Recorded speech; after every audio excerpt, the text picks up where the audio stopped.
We're going to hear from Dr. Clio Stearns. She's an assistant professor of education at Massachusetts College of Liberal Arts and a longtime elementary school teacher.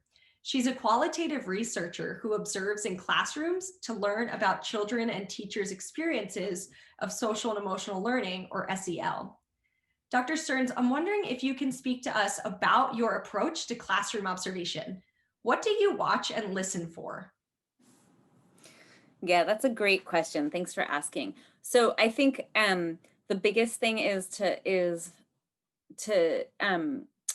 to think about it in a few different dimensions. That when I go into a classroom, first, it's like I usually notice that before I even take my jacket off and put my stuff down, 6,000 things happen.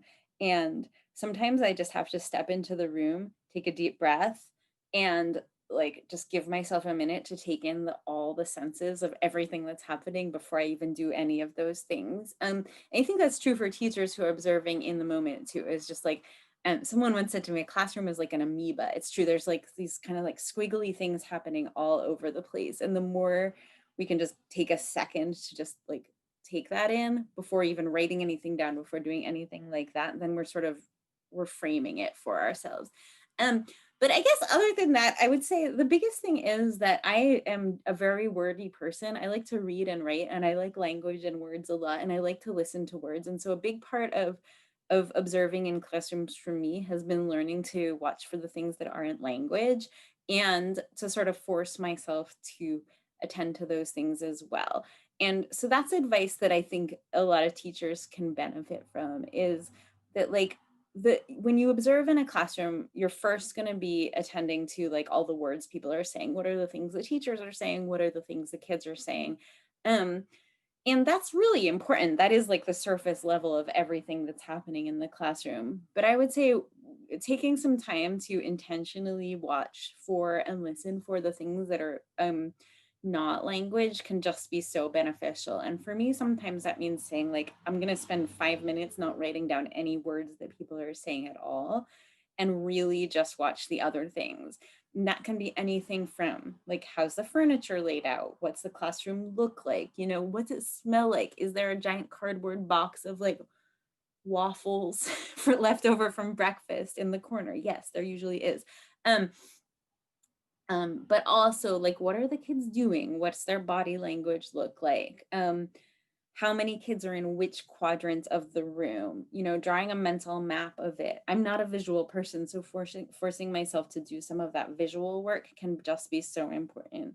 What kind of clothes are the kids wearing? Is it a uniform school? Is it not a uniform school? And then two, like, how are the kids behaving?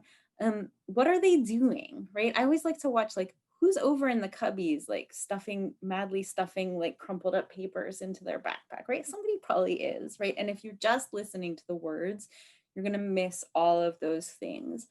So I think those are a couple of big pieces of advice. The other big thing that I would say is that there's a lot of forgiveness that has to come with observation. So, like now, when I do classroom observations, I usually have permission to do recording. That allows me to go back over it like a million times. And you can get so much more that way. But if you're just observing in the moment without those kinds of permission, like you're going to miss something. And that's just how it is. It's okay. And knowing what kinds of things you're going to be drawn to as an observer is really important. Like for me, it's language, right? So I'm always going to be drawn to the language. I don't have to worry that I'm going to miss that. That means that if I don't have a recording of the other stuff, then in the moment, I have to be really attentive to what the other stuff is. Um, for a lot of people, what they're going to be drawn to observe is the lesson. And that's just how like we're trained as teachers to think about. And the lesson is really important, but other things are always happening in the classroom that aren't the lesson. And so taking some time, even if it's really just saying like from 11:45 to 11:50, I'm ignoring the lesson and I'm just watching the other things that are going on. Um, Getting to know yourself over time also means, for example, like, and I mean, I'm guilty of this too, like our tendency is always going to be to watch the loud kids, the kids who draw attention to themselves. So then make yourself spend 5 minutes of the observation watching a kid who is falling off your radar screen. A lot of times that happens along gender lines. It can also happen along racial lines in ways that can be really sort of destructive to the message that we set forth. So I guess the conclusion of that is just trying to get to know yourself as an observer, and then push yourself outside of like your comfort zone. You're always gonna gravitate towards the things you're going to gravitate towards, and so if you can let go of concern about missing them, then you'll be less likely to miss the other parts.